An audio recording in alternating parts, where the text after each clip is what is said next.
आपल्या मटन सिरीजची आज पहिली रेसिपी आपण बघतोय ती म्हणजे मटन आळणीची। यासाठी एका कुकरमध्ये थोडंसं तेल घ्यायचंय, लसूण घेतल्यात 5-6 पाकळ्या, अर्धा कांदा, मटणाची चरबी, थोडीशी कोथिंबीर, सगळं छान परतून घ्यायचंय। त्यामध्ये 1 चमचा हळद।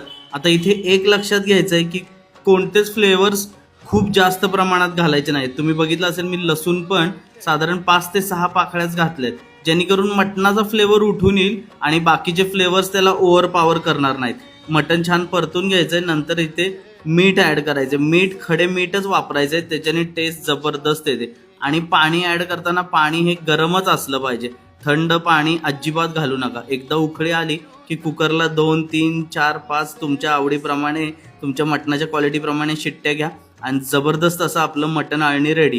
कुकरच्या शिट्ट्या झाल्या झाल्या उघडायचं नाहीये, प्रेशर शांत झाल्यावरच उघडायचंय। गरम गरम भातासोबत हे मटण आळणी आहा हा हा जबरदस्त।